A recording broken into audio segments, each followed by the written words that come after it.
Hello, and welcome to the class of international students at the English Language School. My name is Nara Bali, and I work as a Sustainability Coordinator at the University of Alberta Sustainability Council. In this presentation, I will be joined by my colleague Mara Metz, who works as a project and admin assistant also at the Sustainability Council. The Sustainability Council runs a number of programs and initiatives across campuses and has a mandate to deepen sustainability research and scholarship at the U of A across disciplines.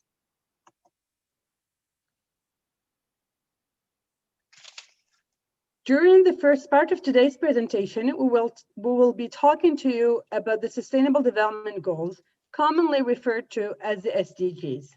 Firstly, my colleague Mara and I will briefly introduce you to all 17 SDGs. We will also share with you some of the University of Alberta's initiatives aimed at advancing the SDGs. After that, two of our volunteer students will come on to talk to you about two specific SDGs that they most relate to and their experiences with these two SDGs. You may have heard of the SDGs, or you may have simply seen this poster, which pictures all 17 SDGs without thinking too much about what it represents. You may have seen them before, but you may have not. But this is what it looks like. You will now recognize it the next time you see it somewhere.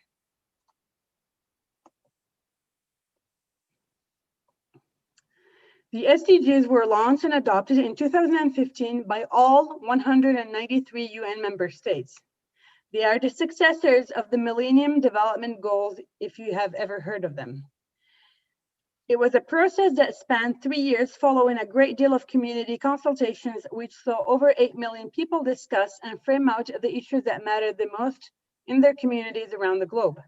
This resulted in the adoption of 17 goals in the end, but within these goals lie a much larger number of issues and targets that the goals address.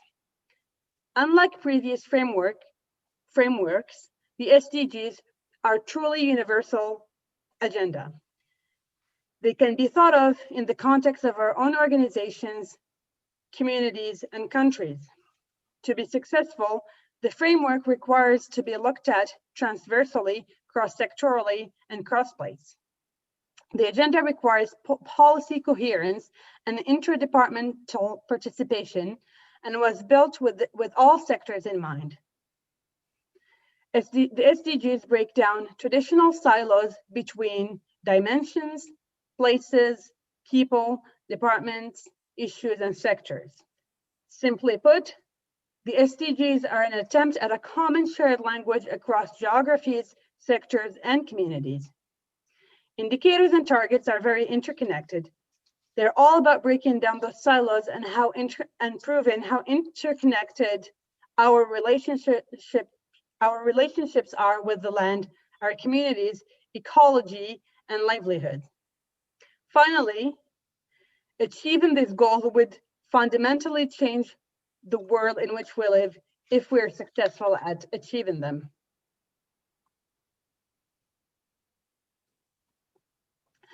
The first SDG, or SDG number 1, revolves around the topic of poverty. It aimed at eradicating poverty in all its forms and everywhere.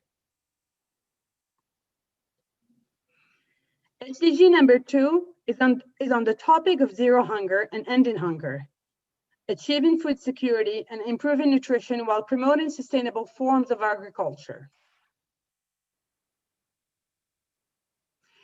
SDG number 3 is about ensuring healthy lives and lifestyles and promoting the well-being of people at all ages and everywhere. SDG number 4 aims at ensuring inclusive and equitable quality education while also promoting lifelong opportunities for everyone. SDG number 5 tackles the topic of gender equality and is all about empowering girls and women everywhere to live to their full potential. SDG number 6 is on the topic of clean water and sanitation and aimed at ensuring ensuring the availability and sustainable management of water and sanitation for all. SDG number 7 is on the topic of affordable and clean energy. It ensures access to affordable, reliable, and sustainable and modern energy for everyone.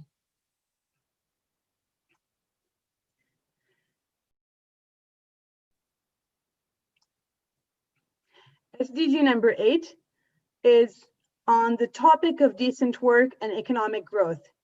It aims at promoting sustained, inclusive, and sustainable economic growth, employment, and decent work for everyone. Next, we will have Mara present to you SDG number 9 to 17. Hi, everyone. So SDG number 9, Industry, Innovation, and Infrastructure. This goal involves building a resilient infrastructure, promoting sustainable industrialization, and fostering innovation. So to explain this, the world is becoming more industrialized on a daily basis, but not in ways that are environmentally friendly. So this goal aims for ensuring that everyone can enjoy the benefits of what humanity can build and fostering a much more innovative and environmentally sound approach to industrial development. Next, we have SDG number 10, reduced inequalities. So this goal focuses on minimizing inequality within and among countries. Basically, that means reducing the gap between the rich and the poor within the world. The world is astonishingly or very unequal. For example, the richest 80 people in the world have the same wealth as the bottom 3.5 billion. This goal includes a range of measures, including regulation of the financial markets to balance these inequalities. Importantly, it also covers the issue of migration or immigration, which should be orderly, safe, regular, and responsible. Next, for SDG number 11, sustainable cities and communities. So this involves making cities inclusive, safe, resilient, and sustainable.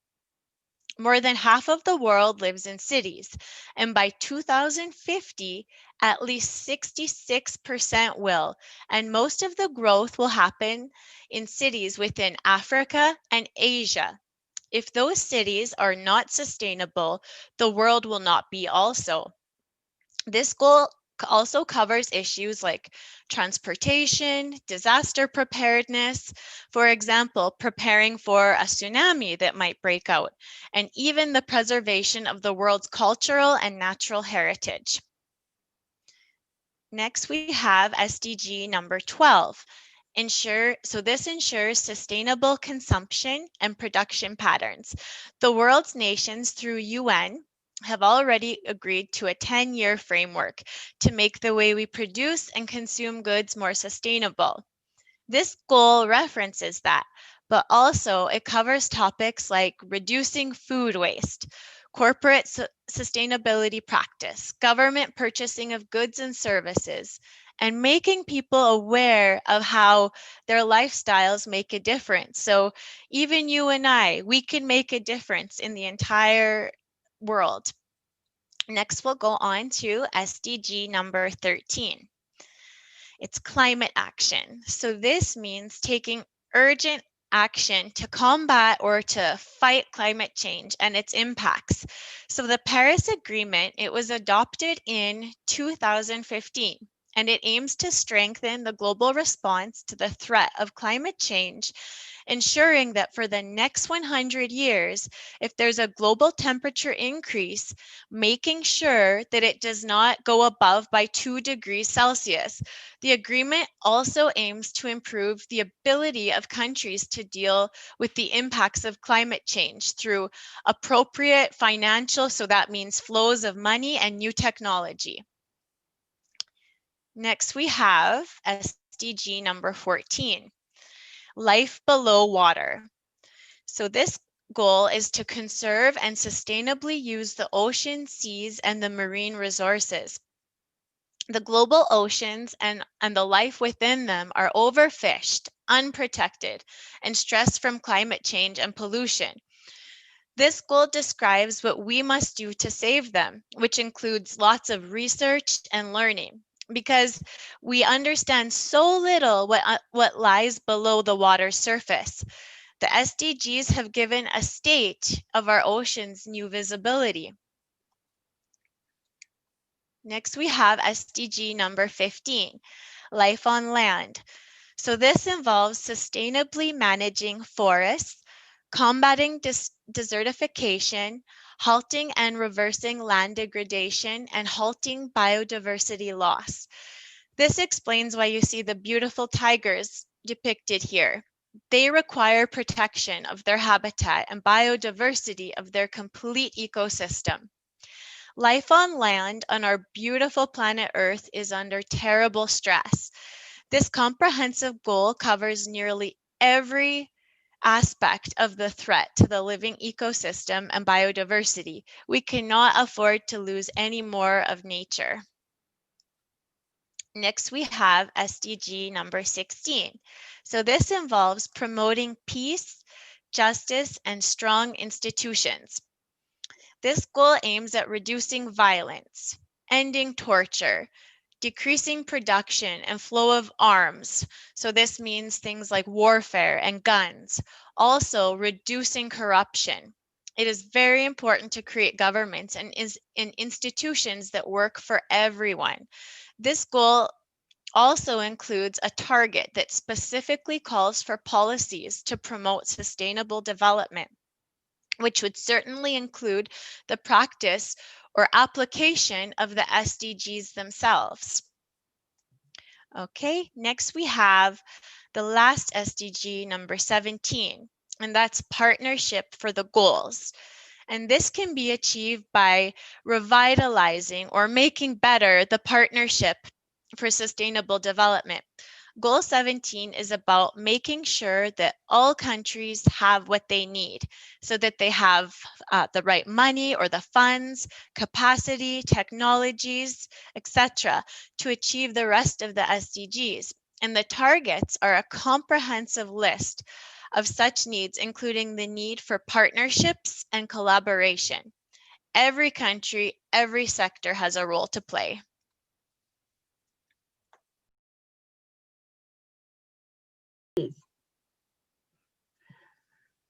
The first example is future energy systems.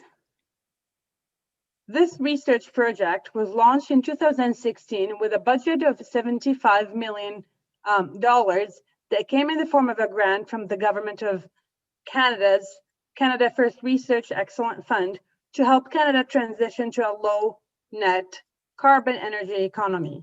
The project involves the initiative involves 105 projects across 11 faculties, 139 researchers, 657 graduate students, postdoctoral fellows, and personnel with, again, a budget of $75 million.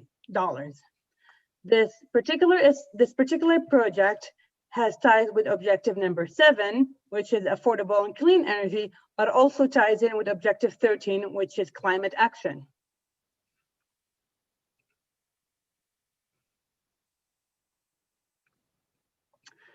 The next example that we would like to share with you is the University of Alberta's initiative on the topic of global health.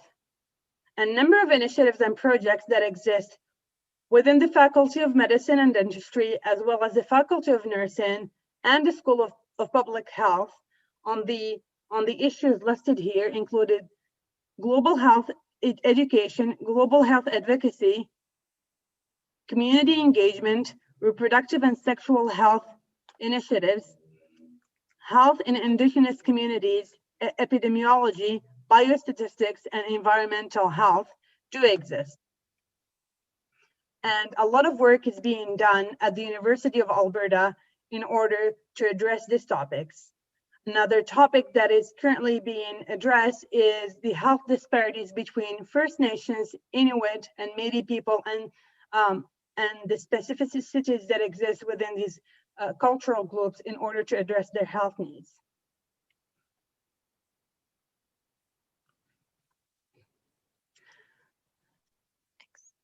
Excellent. So thank you everybody for participating in this presentation. Nada and I genuinely hope that you enjoyed our overview of the 17 SDGs and what the University of Alberta is doing in conjunction with them. So please feel free to reach out to us about our programming, initiatives, volunteering, and other opportunities following your arrival in Canada. So you can see our contact information here. So you can find us on social media at Green U of A. You can email us at sustainability@ualberta.ca, and we also can be reached by telephone at 780-492-9289. Next, we will have two Sustainability Council volunteers dive further into the SDGs, as Nada mentioned earlier. So first off, we will have Julia Barsukova, an international master's student at the University of Alberta from Belarus, and she'll be diving into further details about SDG number 2 and zero hunger as it relates to her own studies and interests. Following Julia's presentation, we'll have Lele Zhao, another U of A student in the nursing program from China, and she'll be presenting SDG number 3 on health and well-being.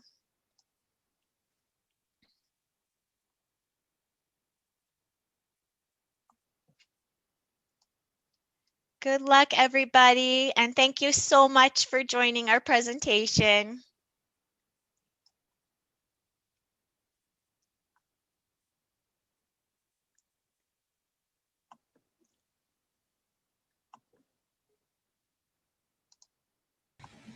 Hi everyone, my name is Julia and I'm here to talk about the Zero Hunger Goal. I am an international student from Belarus. I came here for my Bachelor's of Science in 2015 and currently I am a graduate student studying food science and I am in the second year of my master's. I'm also a Sustainability Council volunteer and very passionate about food and the environment. So a little bit about my journey. My passion for Zero Hunger Goal started from me working at a food production plant in the second year of my bachelor's. And I was a quality assurance person. I was making sure that a food that plant was producing, specifically frozen lasagnas, pies, mac and cheese, and things like that, were safe and a consumer enjoys them at the end. So working there, I saw how much waste a facility was producing. And imagine if you're in your kitchen and you're cooking something and you have some carrots, some apples, some meat. And of course, when you peel an apple, there's some waste and some pieces of carrots and some pieces of meat that you don't really like, so you discard them. Imagine that and then multiply it by 100. So that's how much waste there is in a manufacturing setting, in a plant where there's so much ingredients coming in and so much products coming out. So the waste is huge. And seeing that inspired me to pursue my master's degree in sustainable food production. So currently I'm working on 3D food printing, and a 3D food printer is a very sustainable equipment. So whatever you put in, some ingredients, you mix them, say chocolate or cookie dough, you put it and the printer prints it, and essentially there's no waste. So at the bottom there, you can see a maple leaf that I printed with pudding. And also you can fortify the products that you're printing. Say it's a cookie, you can add some vitamins, some minerals to make it more nutritious, healthier, and overall more sustainable. Other things that I did was to get involved with the Sustainability Council, which I am still currently working with. And it was such a great decision. I met so many people and so many friends, and I am so grateful for that experience. And at the Sustainability Council, we educate students about sustainability, how to incorporate it in your life and your studies. So if you're interested about learning, say, sustainability on campus, or some courses that you want to take that relate to climate change or plant-based diets, less meat, then this information you can find at the Sustainability Council, and also great friends. So Zero Hunger Goal is essentially creating food production systems that are sustainable and feed the population with nutritious food, and also contribute to eliminating hunger, eliminating malnutrition, and ensure that farmers and workers, especially women and children, get enough nutrition and enough income to sustain themselves. So in fact, hunger is the leading cause of death in the world. You can think that there's some other diseases or accidents that make people die, but it's actually is hunger, and people not getting enough food, going to bed hungry, or not getting good food that is rich in nutrients, fresh food. And 75% of our food comes from only 12 plants and 5 animals. Imagine how many plants and animals are there on Earth, and we only use a tiny, tiny fraction of them. And we really need to think about how to diversify our food and how to include more plants and animal species into our diets, so we don't use just this little fraction of what we have and what nature gives us. So around 800 million people in 2017 were undernourished, and undernourished means that they were starving, they were not getting enough food, and they were not getting enough nutrients to support their growth and well-being. And in Canada, the developed country, 13% of Canadians can access safe, good quality, and nutrition foods. If in Canada we don't have, so many people don't have access to good quality and nutritious food, imagine continents like Africa, where there's so many developing countries and people don't have access to it at all, the majority of population. So this is something we need to think about, and I will provide you some steps that I'm taking to make sure that I'm working towards eliminating the zero hunger, and I'm working towards that goal. So some things that I do, the first thing, I am supporting farmers.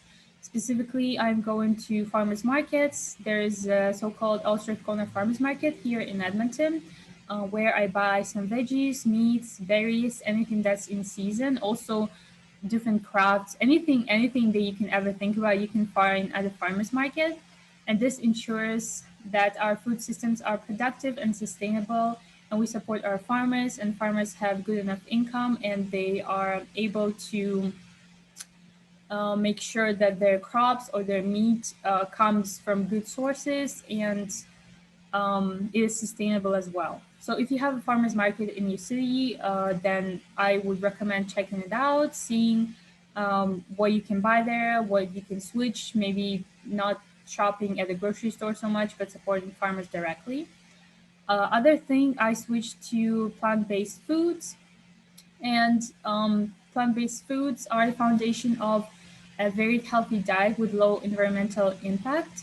And I'm not saying that you should go vegetarian or vegan, not at all, but if you can maybe substitute some of the things, like for example, milk. This is my favorite milk that I drink.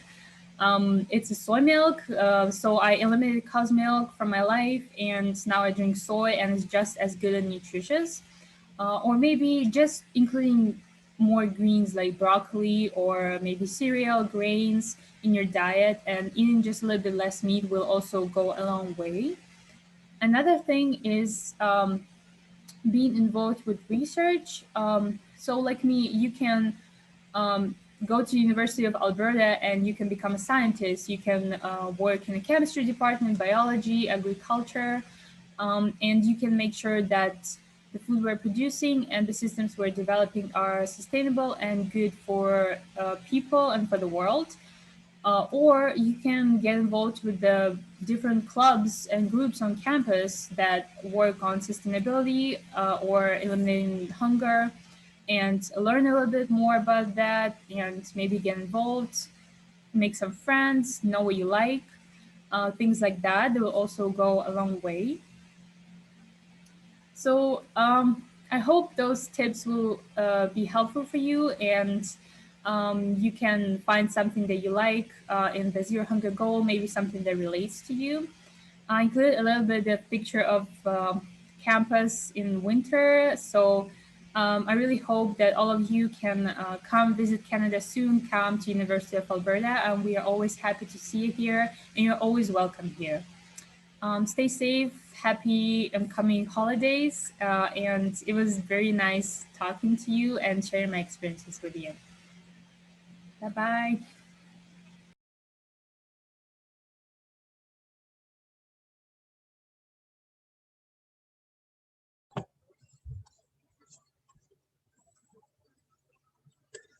Hi, 大家好. My name is Lily, and I will be presenting on good health and well-being as the Sustainable Development Goal number 3. So here's what we're going to be talking about today. First, I'll introduce myself. Who am I? I'll define SDG number 3. So what exactly good health and well-being means to me. And then we'll go over some different kinds of health, collective health, individual health, and mental health. And then we'll go over some takeaways for today. And I always like to do that at the end of my presentations so that there's a little bit of a wrap up and things to do from here. So about me, my name is Lily in English, or in Chinese, 我的名字是乐乐，小凡乐，但是大家都叫我乐乐。And I am a student at the University of Alberta. I am from Xiamen, China. I am currently studying bilingual nursing, which is French and English nursing. So unfortunately not Mandarin and English nursing. So here I wrote down what my pillars are. So my pillars is kind of what I choose to categorize my identity as. And I have 3 really big ones: sustainability, teaching, and also, oh my goodness, I already forgot. Oh, health, of course, because we were talking about health and well-being. So those are the 3 pillars that I consider to be most important to me: sustainability, teaching, and health. And a couple of things that I like to do. So I really love volunteering. I also really like badminton, just like almost every other Chinese person that I know. I really like cooking and baking, and I love watching TV too. So, you know, when we were younger, you'd watch a lot of 海绵宝宝. I watch, it's the other way now because I'm trying to improve my Chinese. Instead of watching English shows, I have to watch Chinese shows like 流星花园, if you've heard of that, yeah, on Netflix too. And then I chose good health and well-being as my sustainable development goal because, well, Maura did suggest it to me since I'm studying nursing, and I just thought, wow, that's actually a wonderful idea because it is one of the ones I'm most interested in. It aligns very well with my degree, but we'll jump into that. So good health and well-being is Sustainable Development Goal number 3. What it means to me? Well, I think it has a really profound definition to me. I think that good health and well-being is so holistic. It isn't just about if you are feeling okay that day. Like every single day is different, right? And before I start ranting, I'm just going to move on to my next slide because I could talk forever about this. This is something that I'm so passionate about, which is why I really want the rest of my life to be dedicated to good health and well-being as well. So let's define SDG number 3, or at least what it means to me. So I have a question for all of you now. I want you to think. There are 7,594,000,000 people in the world who speak this one language. I'm wondering if you can guess what that language is. I'll give you like 3 seconds. So it's kind of a trick question. this language is actually health and well-being because health is what I consider to be a global language. It's something that every human body needs, and therefore it transcends language that we know of, like English or Chinese or French or anything. It is something that we all need, and it is something that all of our bodies kind of share, right? So that's why it's really important to all of us. We're all people who speak this language in a way. So like any good hero, I have an origin story, although I'm not like Spider-Man or anything. This is kind of how I got into good health and well-being, because when I was in grade 11, I had terrible Chinese. Not saying that my Chinese is good now, but it was really awful then. But I really had a desire to travel and to do something independently. So I begged my parents and they let me go to China by myself. And I went to Shanghai, where I had a hospital internship. And there in the mornings, I would scrub in surgeries. So I'd assist the doctor, the eye surgeon. And then in the afternoons, I would teach English classes to the hospital patients. So the hospital patients were composed of young kids that you can see in this picture, but also very elderly patients. So it was kind of the two extreme ends of the age range, I guess. So in a couple of these upper pictures, you can see some of the times where I had a break and I just took pictures using filters with these students, and also one in the very center which depicts me teaching the students. So this is where my appreciation for good health and well-being started, because I realized even though my Chinese was terrible, I could barely communicate, and my English like accent in my Mandarin was so strong, but the kids were so nice because they knew I was helping with their daily exercises, so they were appreciative of my presence no matter how bad I communicated to them. So it was a really enjoyable experience, and I also got to see the nurses there. They treated me like their younger sister, and they were very kind to their patients, and I really thought that was something really awesome, because it's really great to be able to connect to people, to talk to them on a regular basis. And I think I really realized that that kind of work was something that I wanted to do, and especially in health and well-being, because even though I was so bad at speaking, I could still help these patients because I was able to learn like the parts of the eye. I was able to learn how these different devices help them, and I was able to help them use those devices, instruct them, and also like just be helpful. And that was just something that I had never really experienced in my volunteering before. I was usually just like, you know, like picking up litter off the streets, or like doing some research online. So it was very, very interactive, and I thought that was really significant. So on the very bottom left, there's a picture of me recently in all of our nursing protective equipment, our face shield, our face mask that we had to change all the time. And I think it really goes to show like a progression of how I used to just be this really immature teacher who didn't really know where I wanted to go in life, to someone who really appreciates good health and well-being and has it as a part of my education.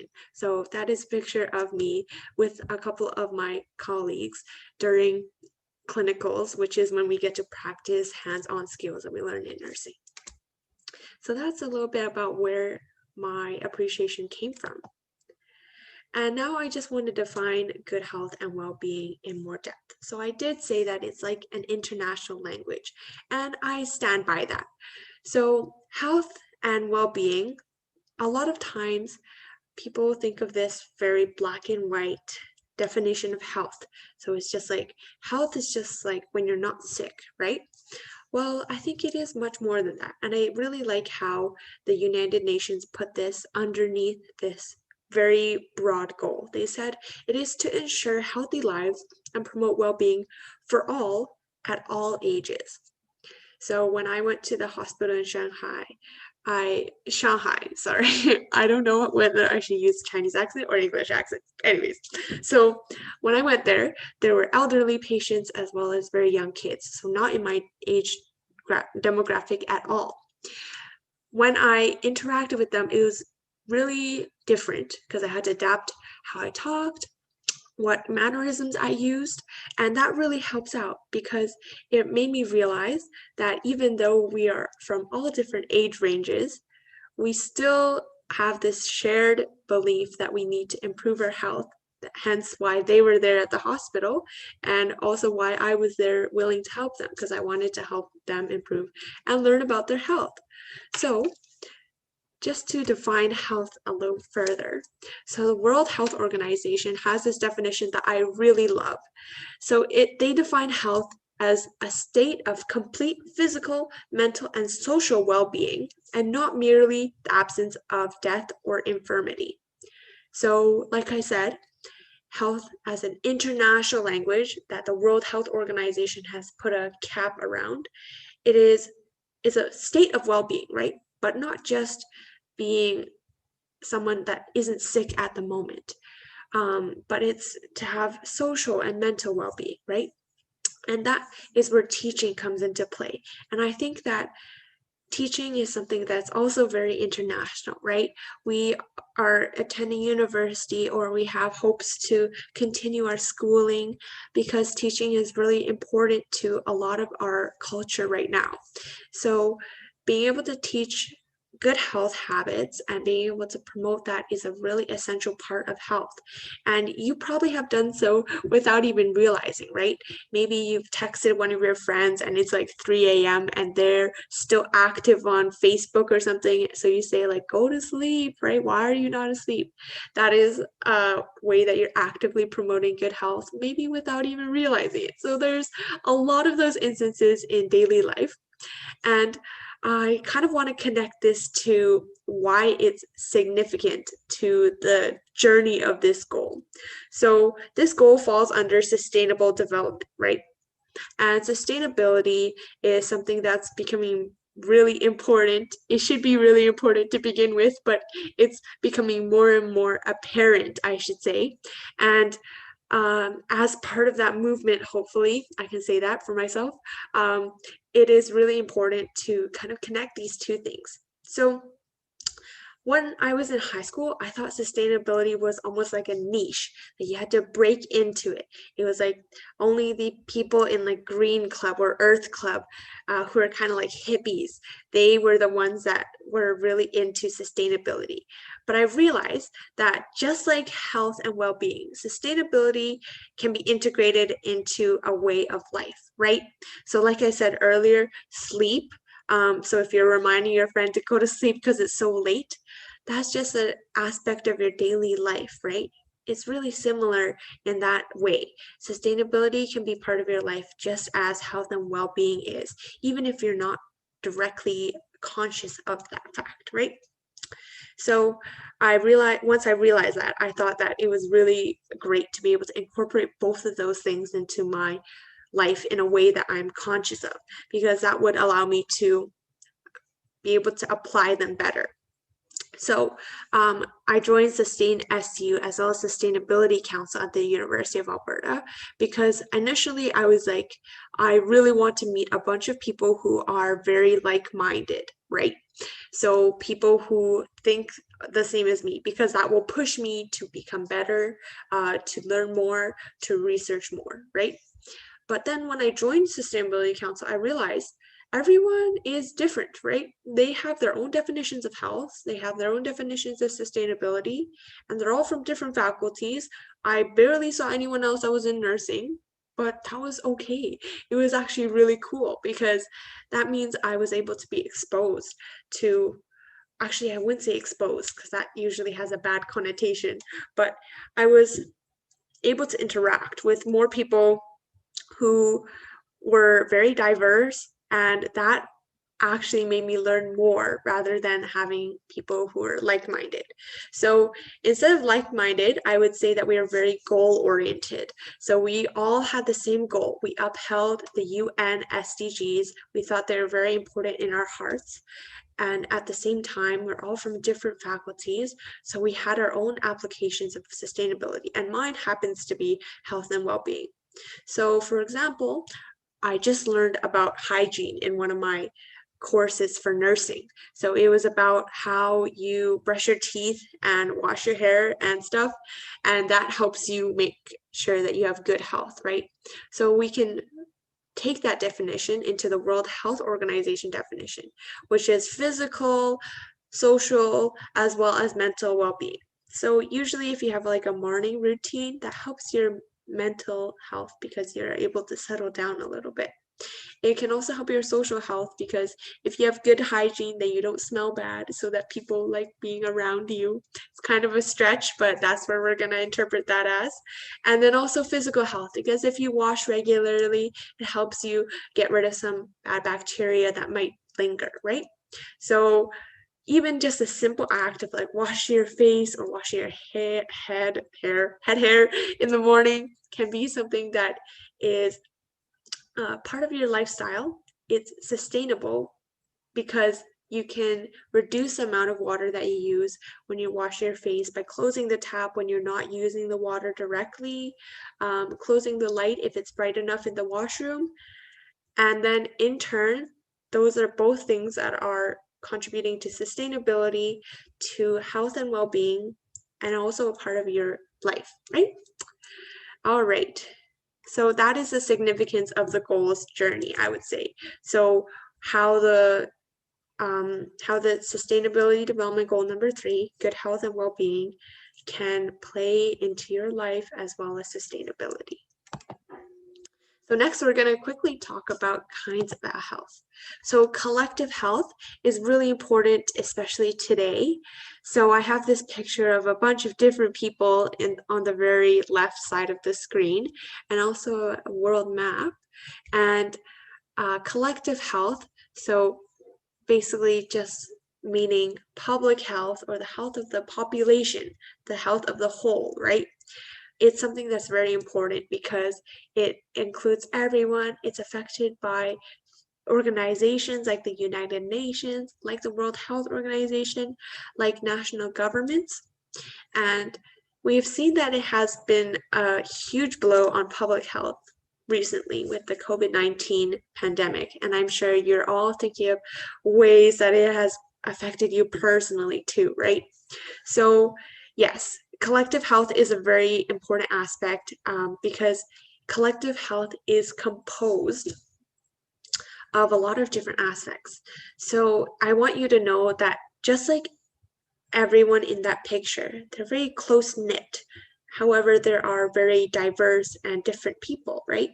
So collective health shows us that health is not isolated. If you're interested in economics or business or finance, you know that public health, when we prevent illness, it actually helps reduce national costs so that like our economy can function better and everything. It's also related to fitness. If you really like fitness, if you're someone that really likes researching what the best diet is, what the most muscle targeting exercises are, then health can also relate to that, especially public health, because recently we've seen like a rise of this like healthiness trend, I guess, in social media. So that influences public health. And so if you're interested in that, it applies as well. Essentially, what I'm trying to say is that no matter what domain you're in, health has an impact and a connection, especially if we look at public health. But as part of the whole, you are an individual, you are your own person. So individual and personal health is also very important. So essentially, I just have 4 things here, but of course there are more depending on who you are. First of all, it says know thyself in a Shakespearean Old English kind of way. So that essentially just means know yourself. What are your health habits? What do you like to do for exercise? What do you usually eat? And for me, that means I have to tell myself, don't be a hypocrite. Don't be studying nursing and then not having a good sleeping routine, or don't be trying to tell other people to take care of their mental health when I myself am having a really hard time with school, right? So just be easy on yourself. Know what health habits are good for you. And also keep in mind these three domains: physical, social, and mental health. So physical health can incorporate exercise, diet, nutrition, as well as other things. Social health, so when you look at the news, social media, when you spend time with friends and family, those things all factor into your health, as well as mental health. So this will be shining a light on something that is somewhat taboo.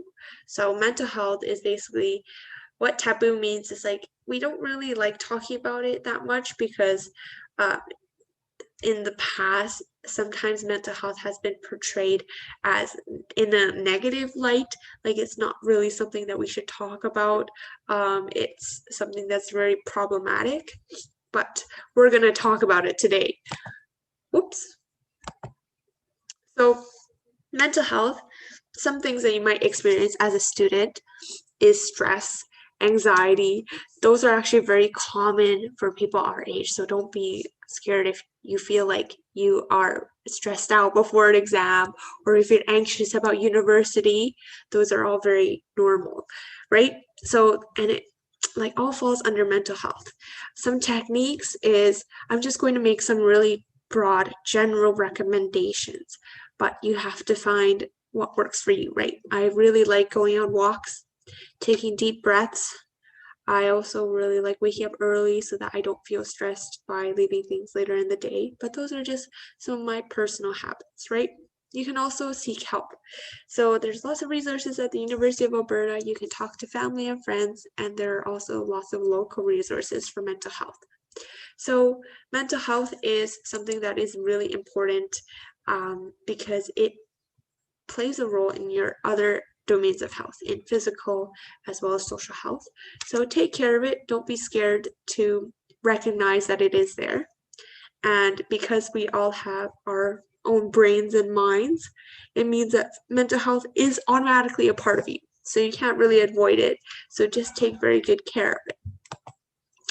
And tie it all back, so how it relates to sustainability, how I'm a part of Sustainability Council while also being a nursing student who values good health and well-being.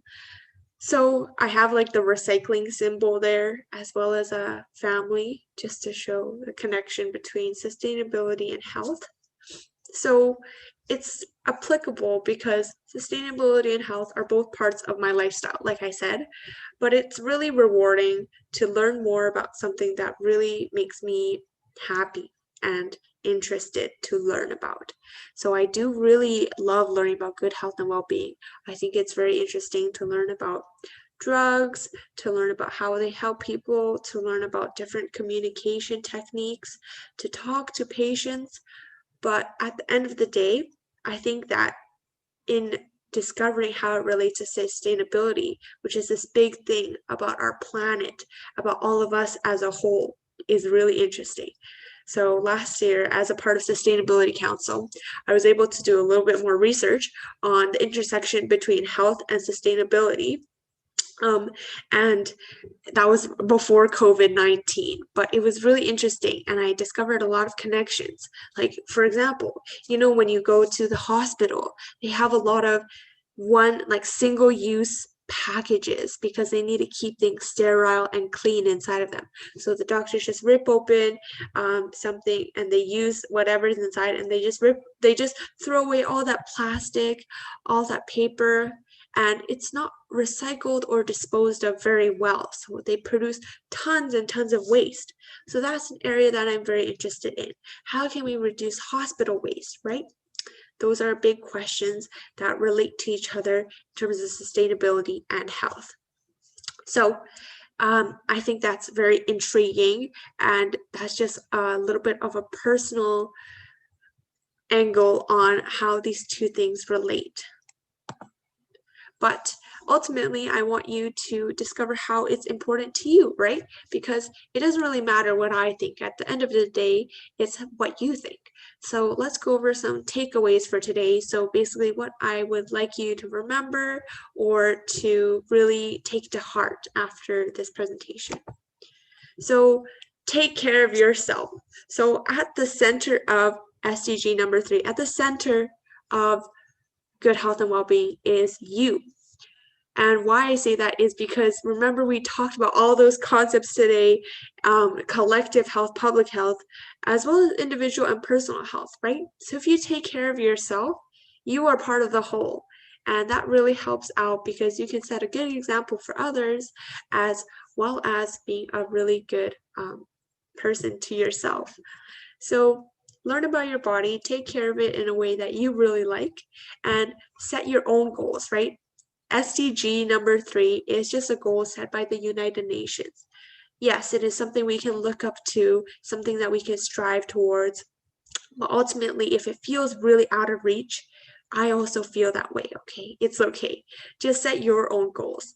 For example, mine is to move to exercise 6 times every single week. So that's 6 out of 7 days a week, because usually I'm just sitting here at my computer, not moving, right? So it's not very good for my body or my blood circulation. So that's an example of me setting my own goals. I want you to take a piece of paper around you somewhere or your computer, type up one goal that you want to improve for your health and your well-being. It can be very small, like for example, mine, just moving 6 times a week. Usually I just do a little bit of dancing. So just do what makes you happy. And that's essentially my last takeaway. So let's see if I can pronounce this Chinese idiom. I just got my dad to try to tutor me it, but 心甘情愿. Hopefully that's correct. 情愿. Basically, do it with joy. Do whatever you do with joy. The reason why I got into good health and well-being is because I helped those kids in Shanghai, and then I was like, wow, this is really fun. I want to do it forever, right? So that's why I chose nursing. But then I realized when I was doing some more research into sustainability, oh, it's like super interesting. I want to learn more, right?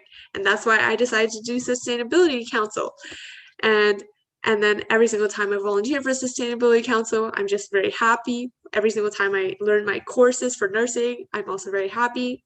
And then it was even better when both of them intersected in something called the Good Health and Well-being Sustainability Development Goal. And I was like, wow, being able to learn about it and then furthermore teach a little bit about it to all of you is really a big honor.